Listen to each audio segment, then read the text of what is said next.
Ciao, paisans. Welcome back to another electric episode of Calcio Culture. I'm your host today, Logs. I am joined by none other than Motts today. No Vos, as he's traveling to the Pacific Islands. He is in Hawaii. Mahalo, brother. Match week 3 was an electric week for Serie A. We start out with Juve finally showing their Fino Alle spirit with a huge win, beating Inter in the Derby d'Italias 4-3. Mr. Ballon d'Or, Luka Modric, gets his first goal for Milan, carries them to a big 3 points against Bologna. Napoli showcase their depth and dominate Fiorentina in Florence. Atalanta get their first win of the season under Juric with 4 goals over Lecce. Roma unfortunately fall at home to Torino 1-0. Sassuolo, Cagliari, Udinese all take away 3 points from their games this weekend.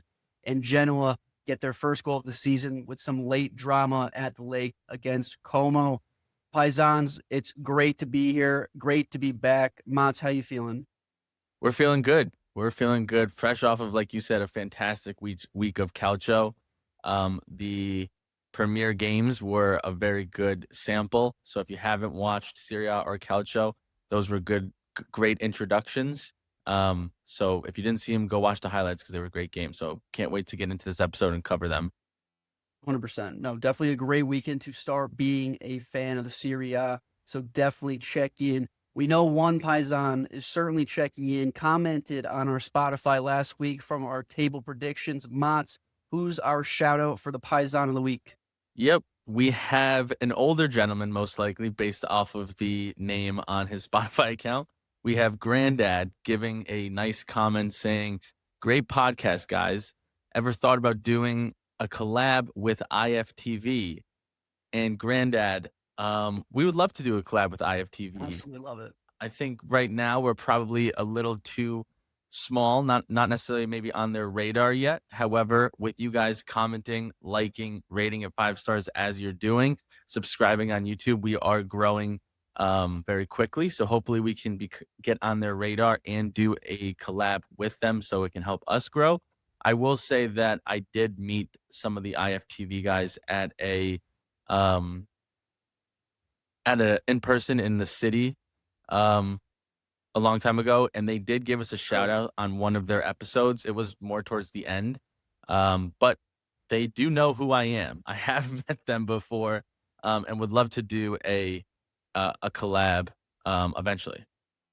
Plus, maybe we still are on their radar after your little interaction last season. IFTV, if you are listening, let us know. We'd love to do a collab with you guys. But that will be for another day. What's on tap this week before we get into what happened this past weekend? We would be remiss not to talk about the Champions League is back. We have 4 Serie A teams going at it, vying for that ever escaping trophy that we just simply can't take back to Italy. But in any case, a start for Juve today. They draw against Dortmund in another high-scoring game. 7 goals led up by Juve. 7 goals in the last 2 games given up by Juve. They draw 4-4. Tomorrow, we're recording on Tuesdays, so tomorrow, Wednesday, Inter go to Amsterdam, take on Ajax. Atalanta are going to Paris, taking on the reigning champions of Europe and PSG. And a big tilt on Thursday, Napoli is visiting the Etihad in Manchester. Kevin De Bruyne, KDB, going back home for the very first time, not too long after his departure there. That'll be an interesting game to see how he plays on Thursday. Yeah, I just want to quickly cut you off here. Obviously, Juve was at home, and they did draw 4-4. So I can understand where you're coming from, saying not the hope that they were starting for.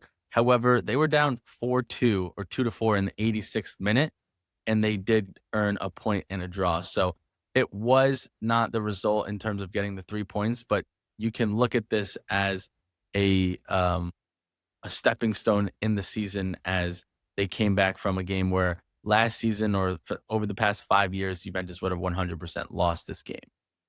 Yeah, I mean, I think there's a couple takeaways from this game from my perspective. Number one, Dortmund's not a bad team.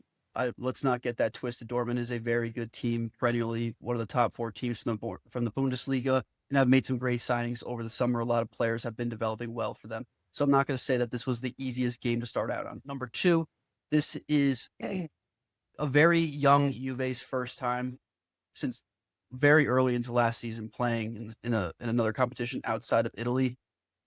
Tudor's first match coaching as the Champions League team. So again, a little bit of a learning curve there. And then number 3, and I think first, for the biggest thing from this game is Dusan. A brace from Dusan Motts. Why do you feel about that? I feel good. Listen, Dusan, like I said a couple of episodes ago, he always starts the season strong. So I want to see what he can do as the season progresses. But at the bare minimum, what has happened this season is we have inter team competition at the up all across the front 3. So it's no longer no matter what shift Dusan puts out, he needs to be the starter because last year we didn't even have a backup 9 until January and Rando Kolomoani came in.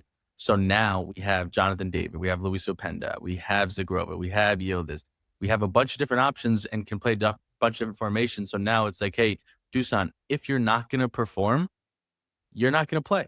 And you have to perform in the short amount of time that you are given, which he's taking the most of his minutes, which you got to give him props there. I'd also add, it is his contract year. He's obviously right now the most highest paid player in the Serie A, making $12 million a year.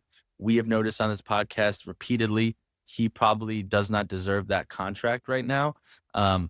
However, in order for him to come somewhat close to that contract or try to get it maybe somewhere else in a different league, he needs to perform this year. And he probably knows that. So the pressure's on and he is answering. So listen, I'm not gonna be mad if he scores or gets assists or plays well. I'll be happy.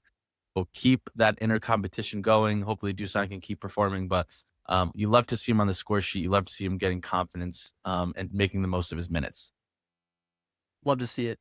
So with that, we go into match week 3 coverage. And just like that, we just finished up some coverage on a Juve game, and we're going right back to Juve. Like I said earlier, Paisans, Inter travel to the Allianz in Turin to take on Juventus this past weekend, and we were in for an absolute treat of a game. 7 goals, a late winner from Adzic in the 92nd minute off an absolute bomb, 30 yards out. This game had it all back and forth. Hakan Calhanoglu with a brace and an absolute stunner for a second goal. Yildiz also on the score sheet. That's now 2 games in a row, including today against Dortmund. We have Mons' take on that in just a second. But in any case, a huge drop of points from Inter. They take away 0, and they're actually in the bottom half of the table as it stands through 3 games. Adi, tell me what you thought about this game. Up and down, roller coaster, back and forth. But at the end of the day, Fino Alle comes through, and Juve take 3 points away. What was Yeah, the biggest aspect here? there's a lot that went into this game, or a lot to take away after the game was over. The first and most important is, we mentioned it earlier on, just a great representation of Calcio. No, I don't want to jinx it, but a lot gone, maybe potentially gone are the days of these 1-1, 1-0 in the biggest matches where people are tuning in and you get a 1-0 slow defensive game where maybe people aren't necessarily going to come back to watch another game. So this is a great representation of what Calcio in the Serie A is becoming and is. We had great players all over the pitch, which I'd love to see. Now, from a Juventus standpoint, I want to break it down in a couple different layers here. I want to start off with Tudor, the manager, who I thought tale of 2 halves for Tudor. I thought first half, very good performance. We set up kind of not in a low block, but like in a mid block defensively. But what I really thought was where he changed up his style of play, and this is where he really set himself apart. Is normally he kind of wants to play out of the back. Inter have a very good press. He said, "Screw playing out of the back. We're just going to launch it deep, launch it on far balls, and just completely negate their press in our side of the pitch," which worked very effectively because we got rid of 5 players We got rid of their their 100%. attacking two and their midfield, and on just one long ball. So I thought that was great, and we ended up going into the half up 2-1. Um, Second half, little bit of a different story for me. I thought he lined up too deep and tried to just, hey, let's hold on to this lead, this 2-1 lead. Let's defend. We fell. We stopped. That caused us to fall behind 3-2 in the 75th minute, and then it was, hey, now we got to go try to at least tie the game. That paired with, I thought that his subs were needed much earlier in the Super late. game to change it up. I thought that he made the right subs, and I liked it ended up becoming the right subs, but they were much too late and when we needed them. So overall, I'll take it from Tudor. There's places to grow, but I liked what I saw. Moving on to a player perspective, um, the two key takeaways for me is going to be Yildiz. He's an absolute star boy. He is, anytime he gets the ball, he is direct. He's taking on a player. He creates chance after chance. The goals that he can score, when he gets the ball, he knows what he wants to do with the ball, and his not only his decision making, but his execution in the final third this season to start and the end of last season has been tremendous, and that's what's made him take the next step. Next up would be Kefran Turam, just game in and game out. He's running all over the pitch. He is winning the ball back, defending, creating chances. He scored a goal with his head to tie off of a Yildiz assist. So those two are becoming our what used to be kind of our Paulo Dybala and Paul Pogba when we reigned for 9 years in the Serie A and the Champions League. Then on the lesser side or the not performing well side, I would say Coop Miners was not good at all. However, he was played as the right offensive mid / right wing, which is not his position. He was roaming all over the pitch. He didn't know what to do. He really didn't look good. But once again, I don't love him playing there. So when I see him playing there, I'm not expecting a whole lot. And then lastly, just the overall after the game, my thoughts.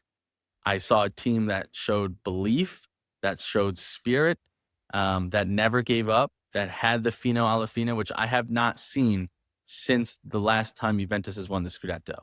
And I credit all of that to Igor Tudor. He understands winning is everything that matters. The team is a snapshot of your coach, and they fought, scratched, clawed, believed that they could get all 3 points from this game, and that's exactly what they did. And that's my perspective from a Juventus side. Incredibly surprised that you are this relaxed talking about such an insane game, but I think the reason that it is because you feel settled in with this team, with the way that they're showing, the way that they play with Tudor, with that Fino alla fine. So I'm happy to see you happy, Mas. You happy makes me happy. And then obviously beating Inter also makes me happy. But I can only echo a couple of things that you said. I mean, you hit it the nail on the head there. But Yildiz is becoming an absolute star in this league.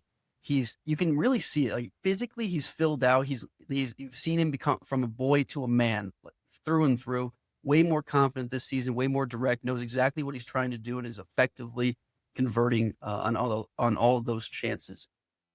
Another thing I'll say here is that I think Bremer looked actually pretty good in this team, but only on the offensive side. I would say it was like he was getting so far up the pitch and had 2 assists in this game. Really strange, I would say, to see out of him being the center back, but at least good to see that he has a range of play outside of just being a pretty brutal, physical defender. The other one that I'll point out, and I'm not going to pick on Coop here. I think that you hit it already, and he's just playing super out of position. But Lloyd Kelly, now 2 games in a row, including today as well on the score sheet, with a beautiful finish in the first half for the opening goal.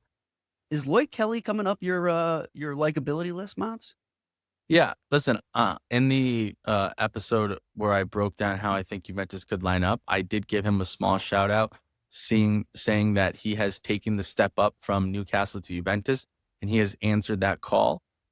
He had a few shaky starts in the beginning, but since the start of the Club World Cup in this season, he's been a consistent starter and a consistent consistently good defender and even helps up an attack, which the 2 goals he scored yesterday or today and on Saturday are number 9 level finishes. They are unsavable by the goalie. So wanna give Lloyd Kelly his flowers. He played a great game, and he's been holding his own and proving a lot of the Juventus fans wrong in not wanting to bring him to, Turin. 100%. That does bring us to the other side, the losing side, the lesser of the two teams in Milan, Inter Milan, the Snakes. They almost had it, carried by Hakan. Turan brings in a goal as the third goal to tie it up again. They give up a late one. We've seen this now time and time again that they just don't have the mental capacity to play a full 90 minutes and close out games, whether it's to get 1 point or even get 3 points. We've seen this team under Inzaghi last season and now again under Kivu multiple times lose games because they just do not have the mental fortitude to last the entire 90. Mons, you noted that you didn't agree with the lineup here. I will say that I kind of agree with that, and I'll let you comment on it in a second. But Peter Sucic should be starting in this game first and foremost. I mean, it's incredible that he didn't. He was a sub and a rather late sub, I believe, in this game. He's been their best midfielder through the first 3 games of this campaign here. And the fact that Hank is playing in a game where the midfield battle was going to be so incredibly important, I think is an oversight by Kivu for sure. And this isn't really a lineup thing, but obviously I have to say this because this was the biggest thing that stood out to me. Sommer was horrendous in this game. Jan Sommer between the pipes was horrendous. Juve puts up 4 goals in this game off of 0.68 XG. One rule as a goalkeeper is if you get your hands on the ball in some capacity, maybe not your fingers, but your hand, you need to make that save. And on 2 goals, the one on Yildiz from 30 yards out, and then the winning goal from Adzic from 30 yards out, both times he gets on the first one hand, on the second one goes right through his mitts. Jan looked like he should not be playing at a top level on a top team like this. We noted that in the season preview for Inter as well. I do think it's time for Joseph Martinez to take the starting job away from Sommer, but really, really bad showing from him, especially on a game where shots were coming in from a pretty far distance, I will say. Aside from the Lloyd Kelly one, which I thought was an absolute phenomenal finish, nothing to do there. I thought that he looked rather bad. And then the last thing I'll say before Mats, I'll kick it to you here is we highlighted it when it happened. It's now showing it's rearing its ugly face. Bringing in a Kanji and sending out Pavard did absolutely nothing. It did nothing for this defense. You still have the issue of having to play a Cherby for a entire 90 minutes in games where he probably shouldn't see the pitch. Now, will I say that Bastoni had his best game? Absolutely not. I don't think that's the case. I don't think anybody would say that's the case. But to bring in a defender that's supposed to revamp and upgrade your ranks and just to send out another guy to go play for Marseille who had a decent game today against Real, I think it was definitely an oversight by the management of Inter. So, Mats, your thoughts? Yeah, I mean, I agree with a lot of it, right? The lineup to start, I don't agree with. I think maybe Kivu thought, hey, we need to get a win. Let me not change up what worked so well last year. So we went back to that classic 3-5-2 with all the starters that Inzaghi plays. However, without DeMarco starting, and then obviously there is no more Pavard, so he plugged and played Akanji there. But you gotta Inter invested this summer in younger players and to rotate or to move on from players. You need to do that. You need to move on from players. A Cherby number 1. You have a Kanji now. Put a Kanji at center back and play Bissek. I don't care if he makes mistakes. He is a better option than a 37-year-old Acerbi. It doesn't make any sense to not be playing Bissek in a game like this, to have him learn from it, to be in the game. He's young. If you're not going to play him, then move on from him. I really didn't like that start. And then secondly, in terms of the substitutions, you spent money last season on likes of Luis Enrique, and you're bringing in Darmian of all people off the bench. Why are you bringing him in when you've spent money in the summer to reinforce these lines? It didn't make any sense. So I didn't love the the formation or the players he picked. I did think that it was ballsy from Kivu to substitute off his two leaders in Barella and Lautaro, being like, we're changing this up. I don't like what I'm seeing, but I don't love who came in for those players, right? So and the timing and things like that. So that's from a Kivu perspective. I agree with everything you said about summer. I think we've said that we beat a dead horse in the summer about why Inter should have gotten a goalie and moved on from summer. And then so what I wanted to talk about is like what is missing from this team, because last year they were almost a treble winning team and they won nothing. This year they're obviously 2 losses out of 3 games. And it's the mentality, and I think Bo said it last episode when he was predicting where they finish, and he said that he has a mentality question about this team, and it comes up time and time again. The fact that they don't have the mental focus to win a game or to see a game out, the amount of goals they allow in the 75th minute plus to any team, whether it's Juventus, Udinese, we saw last year Cagliari, like they do not have the mental fortitude to see a game out. And it's honestly embarrassing for the level of quality these players have. It doesn't make any sense, and it's embarrassing. And what that leads to me, I don't know the answer, because they did it last season, and I thought Inzaghi is one of those players. I mean, not players, the manager. He screams at them on the pitch. He holds them accountable. He sweats through his shirt. He has to change at halftime. So it's not like they didn't have a manager holding them accountable. I think they have decent leaders in Lautaro and Barella and Hakan, but there's something lacking from this club and this squad. And I don't think they're ever going to get over the hump, or they're ever going. What they've won already is the max that they can go, because they cannot finish games out, or they don't have the mental fortitude to do it over a full season in multiple competitions, or even over 90 minutes sometimes. So that to me is what's missing from this team. Yeah, as much as I want to dog Inter, I will say one thing, that going to the Allianz against this Juve team with the momentum that Juve have, from my perspective, is definitely a tough game. But then you look at the scoreline and you see that Inter put up 3 goals. You put up 3 goals in Serie A. Historically, you're winning that game. And so clearly there's a bifurcation here between the fact that their offense is actually rather good, but that their defense and maybe their transition in the midfield is lacking, and lacking severely. We already covered the fact that there's holes in this defense, but from a Kivu perspective, and this is something that he needs to pick up on and learn, is that if you're scoring 3 goals here, that means that you are fully prepared to be going forward, getting in deep, getting shots on net. They had almost 65% possession here, I think.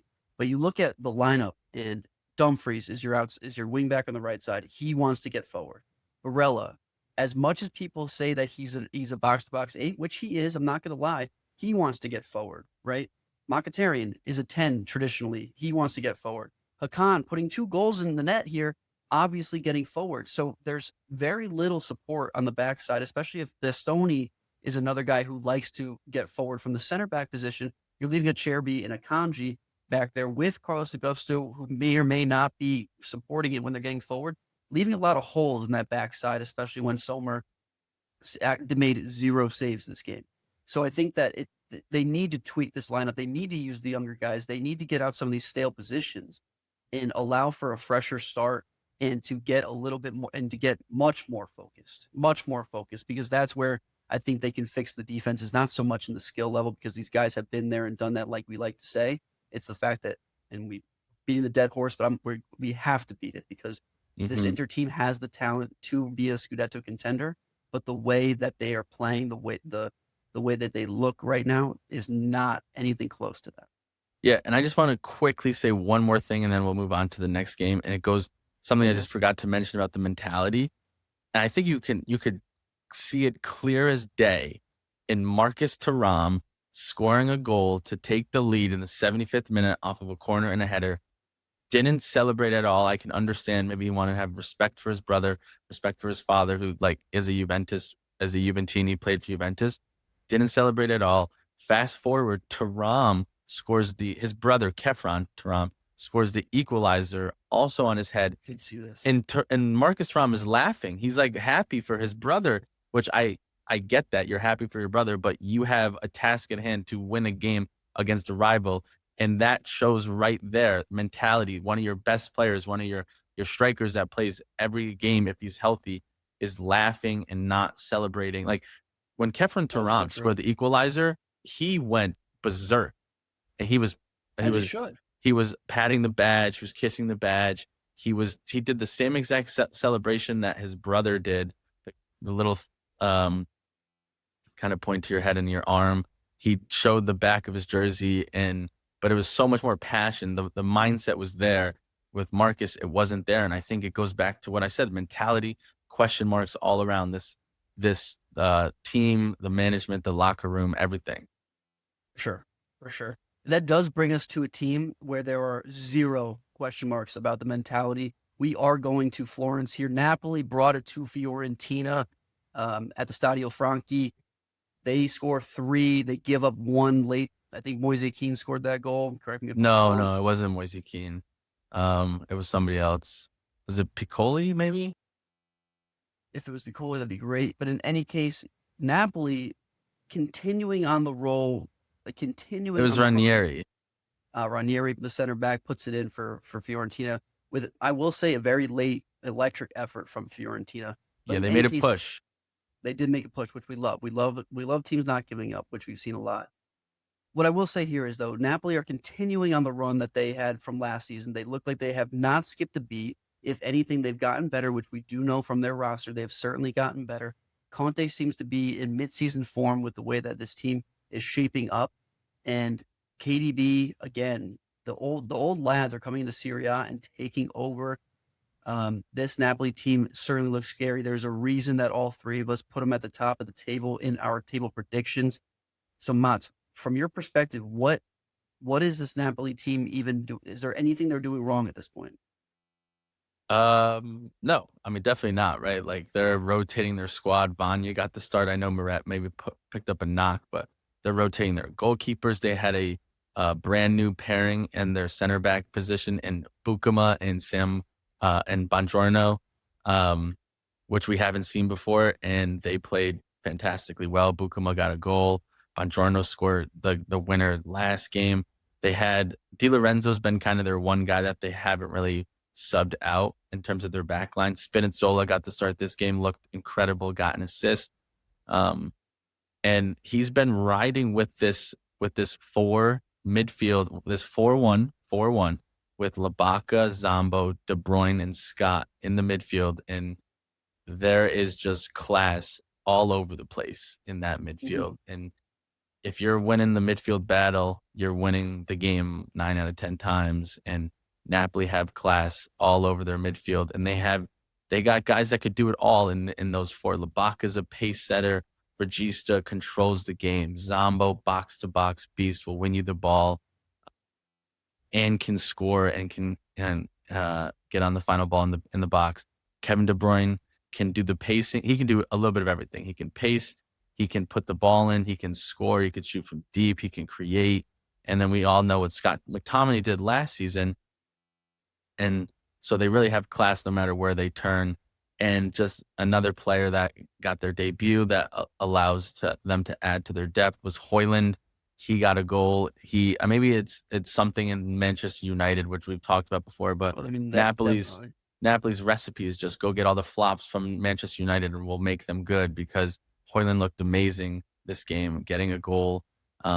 So their defense looks strong. Their midfield looks strong. They have a great offensive um, pairing or rotations with Lorenzo, Luka, and Yep. Hoyland, and when Yep. Lukaku comes back. So, listen, this team's scary.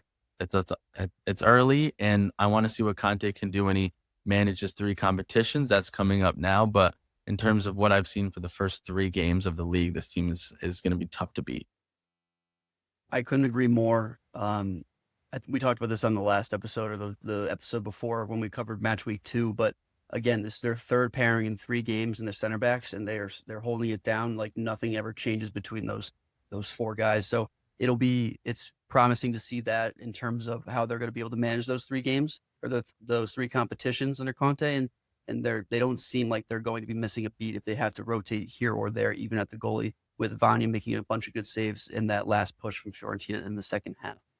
Vos did mention this um, over the weekend, but having Spinazzola off that left side is a game changer over Oliveira for this offense, and kind of that interchanging ability, that push forward with him and McTominay on the same side is certainly helpful. Hoyland looked great. Hoyland looked great. He looked like he was back to that promising Atalanta. stature that he had at Atalanta before he went to Man U. It seems like he's going to pick up right where he left off in Serie A. Again, first game, not going to take too much out of it, but looked quick, looked athletic, looked strong. Camuzzo and I think Ranieri was the center back. No, the other, Pongracic, yeah. they got roasted. I mean, they just got tormented all game long, and that's all thanks to Hoyland. So it's going to be interesting to see once Lukaku comes back, what kind of combinations they're going to have up front, because, maybe they don't play Politano off the right and they go two strikers. Diamond and two strikers to me sounds awesome. Juve did that a bunch of years ago under Allegri 1.0. Mats, you know this well. I mean, this Napoli team can do it in so many different ways, can attack you from so many different angles, places on the pitch, set pieces, counterattacks, possession. They have it all. They can do it all. It's going to be a very, very tough job for the other 19 teams to be taking on this Napoli squad, whether it's at home or away. It does not matter. These fans seem like they're traveling well this season as well. So from my perspective, our shouts of having Napoli top of the table come May is not looking bad at all. Yeah, I mean, it's definitely early and anything can happen, but they got depth, they got quality, they got a great coach, they got buy-in from every level. You saw what it looked like they won the Scudetto last week when they won 1-0. So once you have that great belief and buy-in and inner team competition between everybody, and we know how good Conte is uniting the players, I mean, it's going to be tough. All right, enough glazing of the champions. I know it's too Rumar, but we got to move on to a team here, La Viola, Fiorentina. Tough start here under Pioli. A tough couple of games to start the campaign here. Stefan Pioli coming back from the Saudi League after his stint with Milan. He is a Scudetto winner, so we can't take that away from him, but it seems like it's going to be a lot of the same in terms of not being able to have tactics within a game to at least shepherd players in the right direction. It seems like these guys are going out there with no game plan in place and just kind of playing out of sorts. I touched on this 2 episodes ago when we talked about Fiorentina. I'm seeing it again, early days, but it's seeming like they needed a manager who's able to be the glue between these players, because they are a little bit of a hodgepodge combination, and I don't think Pioli's that guy. I will say that Keane is still looking good. It's going to be promising to see if he can keep up this pace. Maybe 2 seasons in a row is really when you solidify that. And the other bright spot here is the fact that the wing backs for Fiorentina still, Robin Gosens off the left and Dodo off the right, are still just as venomous as they were last year. Gosens continues to be an aerial threat in the box, very similar to how Denzel Dumfries plays for Inter. Love to see that. And Dodo, a tactician off the right side. So there are bright spots to this Fiorentina team. It's just a matter of, can Pioli highlight and play to those strengths throughout the season? Because if they don't, it's going to be a very mid-season for Fiorentina, and I think that they're better than having just a mid-season. Yeah, 100%. And so that kind of leads me to a question I want to ask you. And obviously, I think I'm know what your answer is going to be, but I'm going to buy into the Italian media and how they like to overreact, and let's call it Overreaction Tuesday. Are we pressing the panic button on Pioli in his first 3 games, 2 draws and a loss? How long is his leash? What are your thoughts? I'm not going to panic right now. The panic button is open. The glass top has come off, so we're definitely ready for it. But no, I'm not panicking just yet with this Fiorentina squad. I mean, listen, they go in and they play a Napoli team to a 3-1 loss at home. I get it. You're at home. You probably should be putting up a better fight than that. I will say, though, that the last 15 minutes or so, they did go out and fight. So it seems like they do have that 90 minutes of grinta in them. A 0-0 draw to Torino is not the best, and a 1-1 draw to Cagliari at Cagliari, which we've already said is a really tough place to play to go out of Sardinia. I'm not panicking yet. I'm not going to overreact right now. This has a reminiscent showing of what Pioli did in sometimes with Milan, but let's not forget that our finishes for the last couple of seasons were all top four. It's it, there's so many games left here. This team has a ton of talent and really a ton of leaders. There's a lot of guys here that have been around for a very long time. It's not just a bunch of young guns. De Gea has been around since dinosaurs roamed the earth. Moise Kean has been to nine different stints between Serie A and the Prem, so that's not it's not a concern there. There's a bunch of guys here that can really bring them through.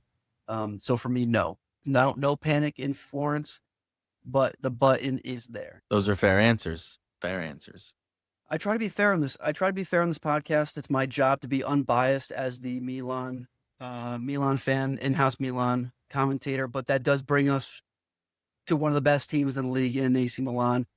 We did bring out a 1-0 win at home against our what has become our nemesis in Bologna outside of Inter.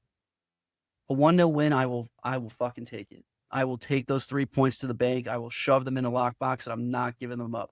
Those were huge for us. I know it's only match week 3, but to get that going, to get 3 points on the board, we're now 5th in the table. I'm happy with the result. I think we could have looked better. One thing I will say is, though, huge fuck up from the VAR refs. That there was a penalty in question towards the end in Nkunku. Great ball from Pulisic. Nkunku in the box. Nice shield. Great body positioning. Gets knocked over, I think, by Luka. But in any case, draws the penalty. VAR decides not to review the entire play. It only reviews the potential penalty from Skorupski, the goalie, coming out and making contact with Nkunku, which they decided was not a penalty. But the initial contact 100% was. VAR decides not to review it. That VAR ref has now been suspended. This game easily could have been 2-0. The other thing that I will say about this Milan team, still no layout. So still not our in question best player on the pitch, and we're still getting 3 points out of a really big game like this against Bologna. I will say that I'm happy with that. Another takeaway from me here, the progressiveness that came out of Rabiot and Ruben Loftus-Cheek in this game was incredibly promising. I will say, and I know, Motts, you're smiling, and I know that you love to see Allegri's son on the pitch, but I really didn't think that Rabiot looked poor. I thought that he looked additive. I didn't think that he looked great, but it wasn't that he was a detriment to the team. He had a ton of energy. I think he played the full 90. Very progressive, drove the ball forward every time that he could, tracked back. He was a great compliment to Modric in the midfield because obviously we know 40-year-old Modric is not going to be sprinting around the pitch all the time. Rabiot will do that, and he clearly showed that in this game. That does bring me to Modric, another absolute masterclass. First goal of the season for the Rossoneri. Mr. Ballon d'Or is well on his way to another Ballon d'Or campaign here.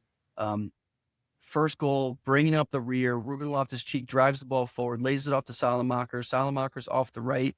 No look pass, Meg's the defender. Top of the box, Modric comes up on it and finishes real clean right in the bottom of the net. Very Reinders-esque from last year, bringing up the rear from the midfield, scoring that goal. Looked great. It was a great progression, great look of play there.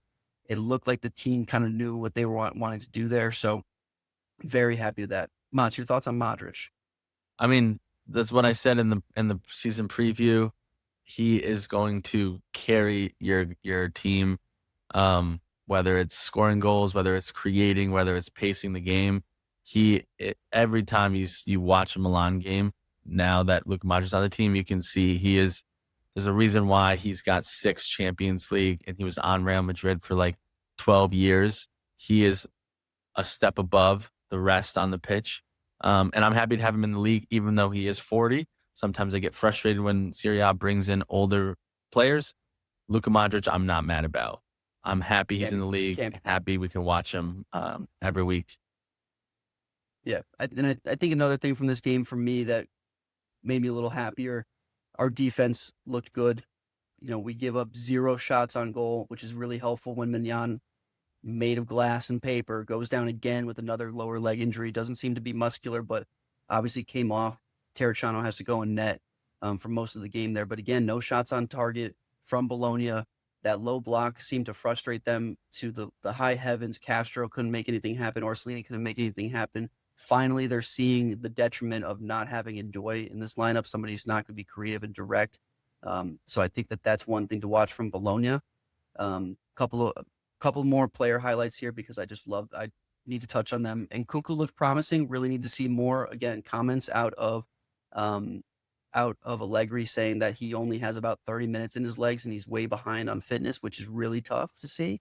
But hopefully he can get up to speed because we do need him up top because our other 9 and Santi Jimenez just can't figure it out.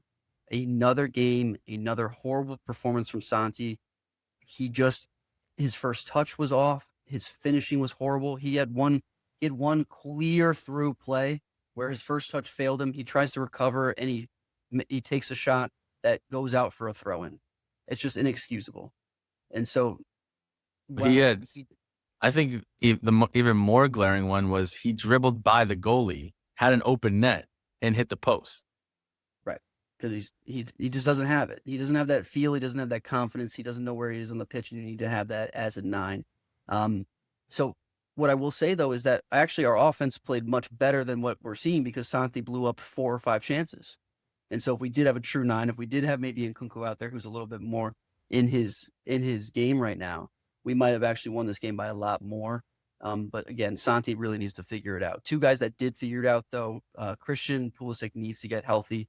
That guy is something else. Looked phenomenal for the small amount of minutes that he played. We do need Captain America back on the pitch.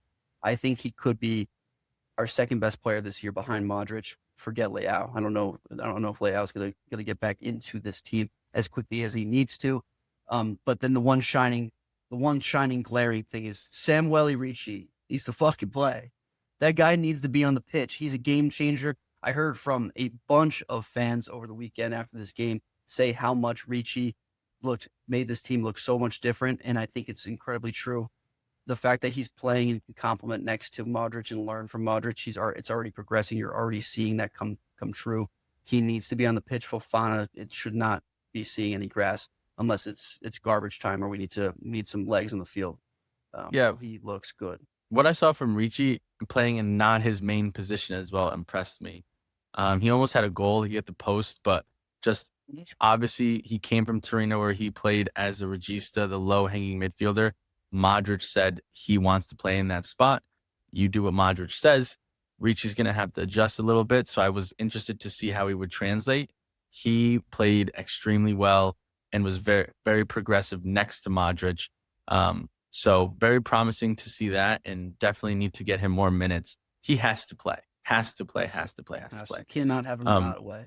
But what I'll say from the game is my takeaway really is this is just classic Allegri, Corto Musso, 1-0, ball, defend, be stout, and physical in the midfield, which as much as I don't necessarily love the players or the roster, you definitely have a big physical midfield that Allegri likes. And he, as I mentioned on the Milan preview way back when, Allegri is going to definitely solidify you guys defensively. It's just, are you going to play too much defense, right? This game, obviously, I think it wasn't too much because you completely smothered Bologna. They had not one real chance. It's just he likes to sit back a little too much. And with a team unlike Italiano, who is sometimes okay with just passing the ball around and kind of lacking or being a sterile offense, that might not work so well. But against an Italiano who's just okay with kind of just having the ball and passing it without really creating anything, it can work.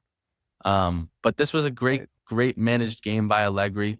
And it was a classic Allegri game from the defensive standpoint, the 1-0 standpoint, and then the theatrics at the end of the game, which I do agree with you.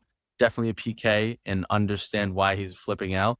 But definitely an Allegri game to a T here. No, I mean, I love to see the fire out of him, no matter what it's from. Obviously, it's going to be tough that he's not on the sidelines for the next 2 games or so. But really love the emotion there. And for me, this just goes to show that we're not going to drop points to the lower level teams. Bologna's not even a lower level team.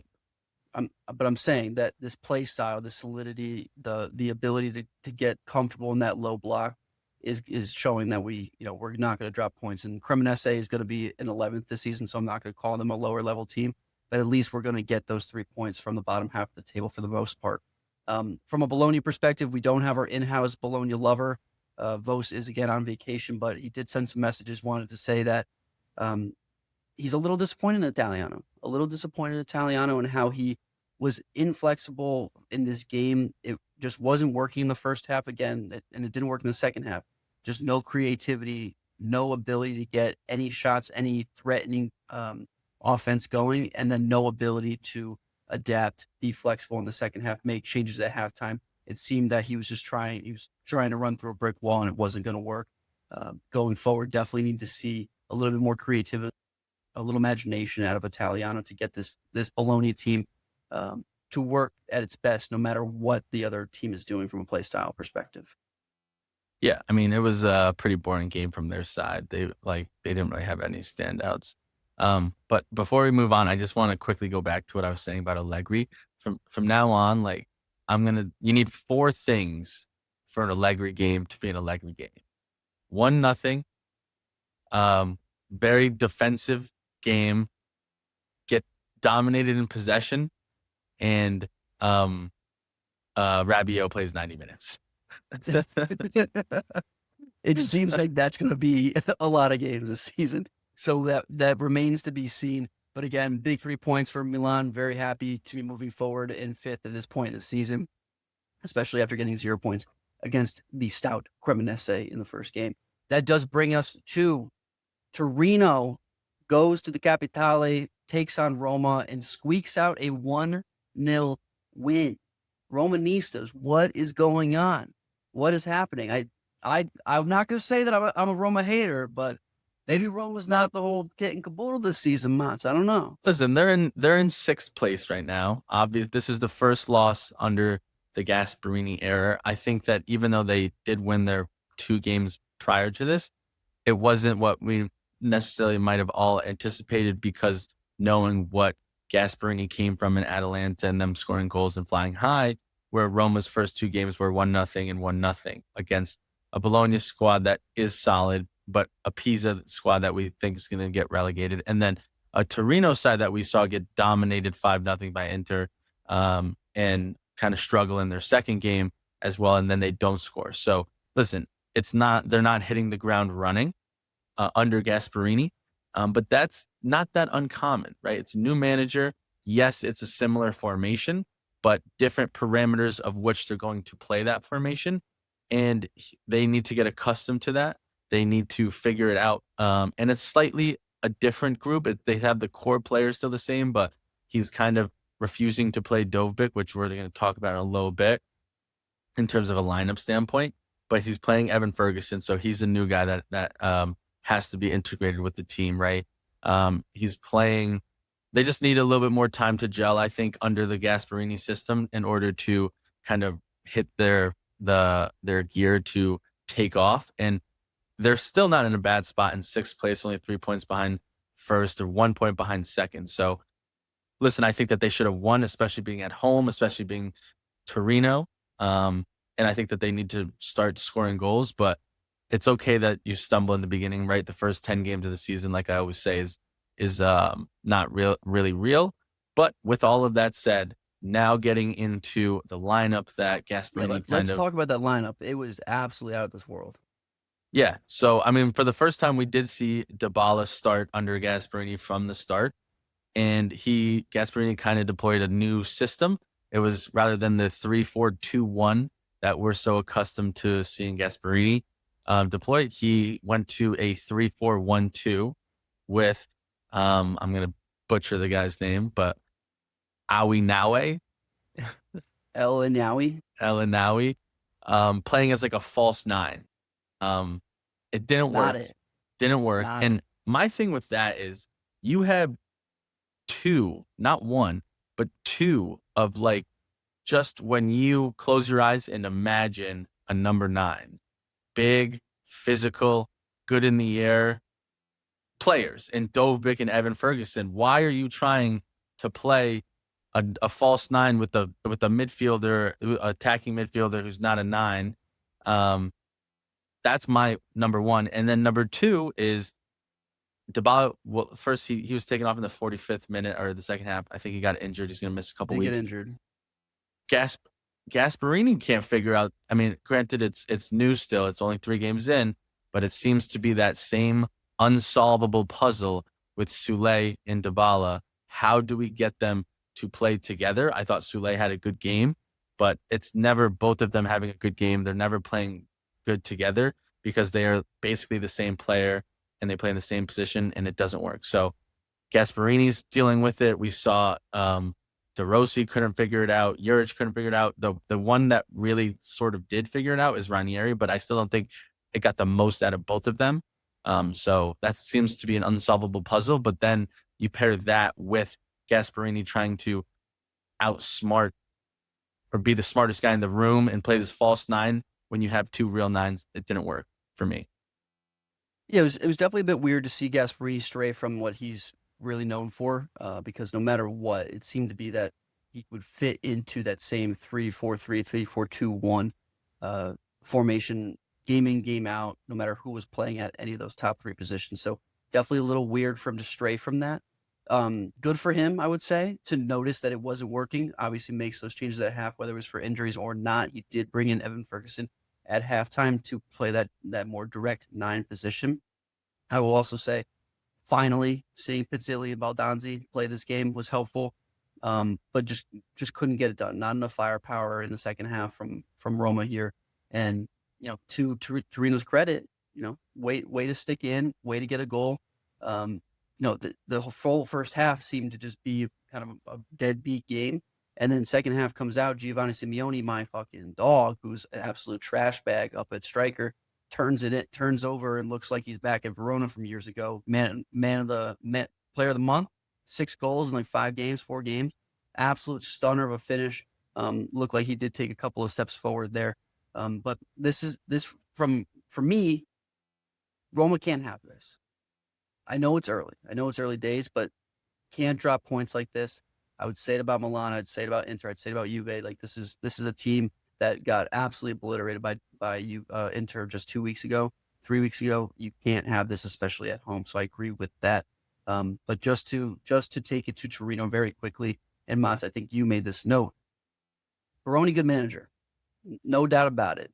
That was Vos. Vos, give Vos his flowers. He said Vos, you that get your from the flowers. start Baroni about is your boy. Lazio. Vos loves Baroni. Vos absolutely loves Baroni, and I said it if Torino actually showed up against Inter that he would be going nuts. But we saw it last year with Lazio. Not really sure what happened with that divorce, but comes to Torino, and I think it's going to be a good match for him.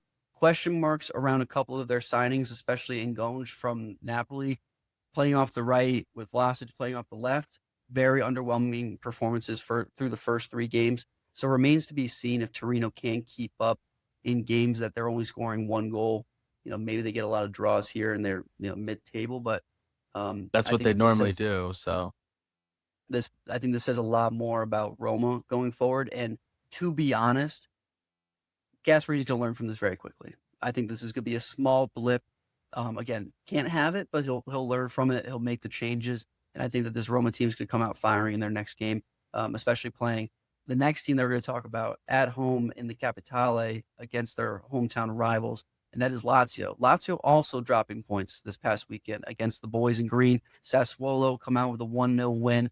Again, that front three from Sassuolo continues to be dangerous, continues to put a ton of pressure on a lot of these teams. And I said it, I'll say it again. Lazio are fake ass news. That 4-0, 5-0 win from 2 weeks ago was a flash in the pan. This is classic Lazio. They'll show you that they have the talent and that they can put in a bunch of goals and hold teams to no scores. And they come out like this and play against a Sassuolo too, in my opinion, has no defense, and they can't get one singular goal against them. I guess well done by Sass. I was not familiar with your game in terms of your defensive nature, but I still think that that's not your strong suit of the team. So good by them to take 3 points away from Lazio. Lazio limping into the derby this weekend, Mats. yeah, I mean, I'm in the similar boat with you with Lazio. I had them coming in 10th last season, and Baroni surprised me. I don't know why they moved on from Baroni because he did such a good job there. However, I do know why because it's Latito and he's a terrible owner and doesn't know how to run an organization well. And so they brought Sarri back in. I think I like Sarri. It's way different than Baroni. It's gonna be some growing pains for Lazio, in my opinion, because Sarri has a very specific style of play that he likes, and you got to play that way. So they're gonna. I think this is gonna happen a little bit from Lazio. They're gonna grow, kind of same thing. Roma experiencing growing pains. Lazio's gonna experience it a little bit as well. Um, but yeah, I'm not that high on them either. No, I think that, again, this is going to be a Lazio team that's going to be up and down all season. I wouldn't be surprised to see them bottom half of the table when it's all said and done. But that does bring us to a game where we saw 5 goals, not just one, 5 goals. Reminiscent of the old days of Gasparini back up north in Bergamo, but Atalanta at home against Lecce, 4-1, led by none other than CDK, a product that we had seen come through Milan and seen shipped up very quickly. What a game from Atalanta, Mats. Yeah, this is a great game from Atalanta. Back to the Gasparini ways, as you mentioned. Big headline here. Lookman not included in the squad. There was reports he was ready to get back practicing with them. I don't know if that's due to game shape. I don't know if that's due to Juric trying to punish him. I don't know if that's front manager or their front office saying every transfer window you try to leave. So this is what it's going to be moving forward. So we'll have to keep a close eye on that. But also can kind of show Lookman, hey, look, yes, we had a slow start, but we could still score 4 goals without you. Maybe that puts some pressure on him. So that's going to be interesting to see, and we'll have to follow that. But yeah, CDK had a great game. I thought Zalewski played well. It was great to see Scalvini get back in the score sheet and just back playing. Listen, we've said it before. Atalanta have good players. We Great. have question marks about the coach in Juric. And so we'll see what happens. I do think that they did get a very poor Lecce team, and they were Atalanta. It was in Bergamo as well. So they had the fans, they had a poor opponent, and they have very strong attacking players. So I don't want to read too much into it, but we'll see what they can build on from this, and we'll keep an eye on the Lookman situation. No, 1,000%. I'm definitely not going to hang my hat on this being, Atalanta's, best showing, especially playing against a potentially Serie B team right now. But it is, it's great to see this team kind of firing at all cylinders and able to show that they can be offensive, even under Juric, who we've seen as of late and as of the last couple of years be completely defensive and unable to show any offensive creativity. So it almost looks like it's the 11 here taking it upon themselves to be much more creative. Great to see Krstovic against his old team, 2 assists in this game. Again, CDK with a brace, Zalewski with a great goal as well. Continuing where he left off from Inter last year and continuing to show that he's not just a wingback, but he can be that forefront attacking player, which I think in this system, in this 3-4-3, 3-4-2-1 can be incredibly helpful. I don't understand. Zalewski to me, like when we saw him I think it was the Euros for Poland, was very solid. He played very solid for Inter in the last half of the season. I understand maybe why Inter moved on from him because they're deep, but Roma, he didn't work at Roma. I don't want to say he didn't work at Inter because, like I just mentioned, they're very deep, but he's a great player to me. He can play center mid. He could play offensive mid. He could play wing back. He's versatile. I like this guy. I think Atalanta got a bargain buy with him. And I don't want to say maybe Inter's missing out because they do have a lot of players, but I think Zalewski's got a very high ceiling for me, in my opinion. I'm a fan. I've been a huge fan of Zalewski ever since his Roma days. Now, he did get shunned out, I think specifically by Mourinho. Mourinho. Oh, it was a tough one there, but he was not the only one that got shunned out there. Karsdorp, another wingback for Roma back in those days, was also a quality player, and for whatever reason was never really included. Celik ended up playing over them, and the Frasco brothers, I'm sure, will comment under this about what their thoughts on Zalewski are, but Zalewski is a quality player and a perfect situation for him to go to an Atalanta team, which I know without Gasparini is certainly going to be different, but it just continues to show that I think, Krstovic coming in and playing well this game. Zalewski coming in and being able to be flexible and fluid in the formation. It seems like this Atalanta team has the DNA still there, and Juric is just the post man standing. Because I think this Gasparini blood is running straight through the veins of this roster, no matter what. That's a Um, great shout. That's a great shout. so we'll see if that continues or if Juric gets his paws on this team and drives them to the ground. But with that being said, really quick, Lecce stink, and we're moving on from there. A couple of games to just roll out for the weekend, guys. Parma goes to Cagliari, goes to Sardinia, and like we said, Cagliari picks up a 2-0 win against Parma. Really unfortunate from Parma here. I thought they would put up a better fight, but Cagliari at home, we've already noted a bunch of times, incredibly hard to play them at home. Vos wanted to make sure that we did note, look out for this midfield trio in Cagliari. We got Del Prati, Folorunshu, and Adopo seemingly being their midfield trio for the season, playing all 3 games to start. They are promising at all those positions. Keep an eye on a lower level team like Cagliari with some quality players that might get swooped up come next season. Udinese goes to Pisa, cleans up with a 1-0 win. Cremonese, my pick for the Colby last week. I was hot on Cremonese. I thought they'd be still top of the table. They tie Verona 0-0. Verona should have been up 9-0 in the first half in this game, which just goes to show that they just don't got it. Verona just don't got it this season, and I don't think they're going to figure it out. Yeah, Verona. It's been very bad that they did not come away with 3 points in this game. They dominated this game. They had 3 big chances, 20 total shots, an XG of 1.46 compared to Cremonese's 0.24. But this is the types of games that you got that Cremonese grind through. They should have dropped points. They didn't. That goes to show that they did, like we mentioned, they bought a lot of experienced players. We saw Jamie Vardy get his debut wearing the number 10. That was exciting. They have experienced players. They know how to grind out games. Maybe they have what Inter's lacking in terms of mentality or knowing how to at least get points in games that you might not deserve to get points in. That's a shout, Motts. That's the ingredients that keeps you up. Is Cremonese mentally stronger than Inter? Paisans, let us know. I like that shout, Motts. I like that shout. But in any case, to round us out, we did have the second game yesterday on Monday. Genoa goes to the Lake, takes on Como, and with a late drawing goal, they tie 1-1. Nico Paz, baby.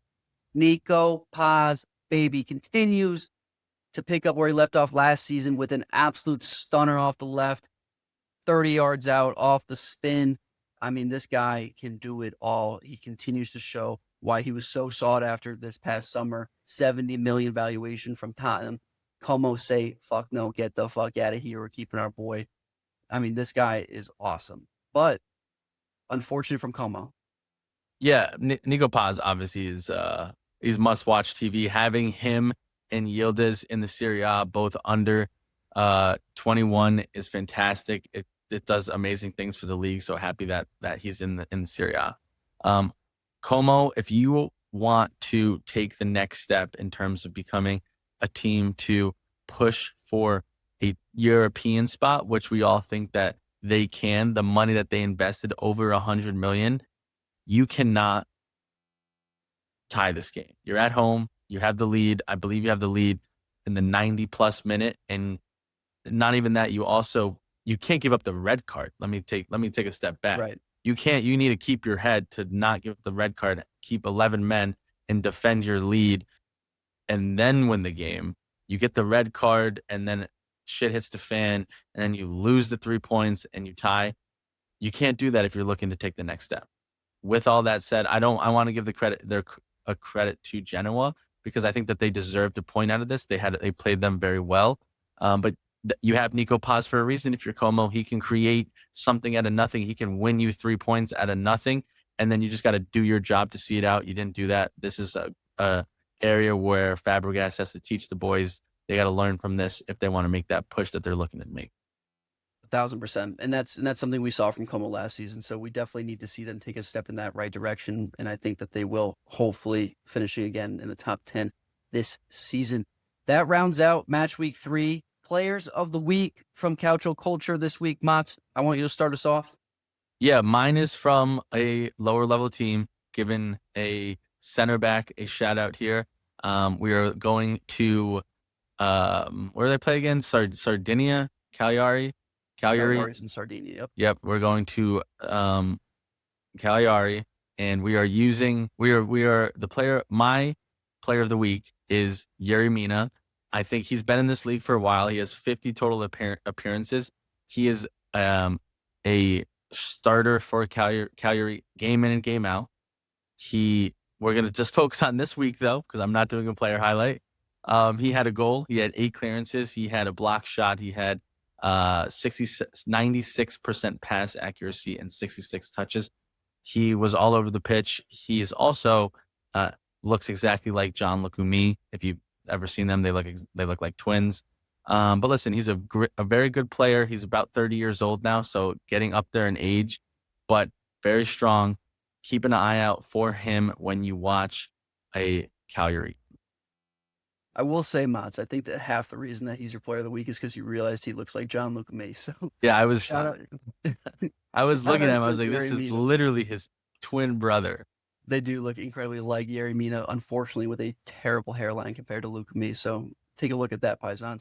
My player of the week, again, going to a lower level team, and maybe my favorite team of the bottom 10 this season, Cremonese, Emil Adero, in a 0-0 game with Verona, 20 shots total, 12 in the box, makes 9 saves to keep this game level. That's an absolute performance. Again, like we say, four saves, I would say, is probably an average game from a goalie. 5, 6 is a good game. You start getting up to 9, 10. Those are some Vanya level games that we're seeing. So Adero, you were the player of the week for me.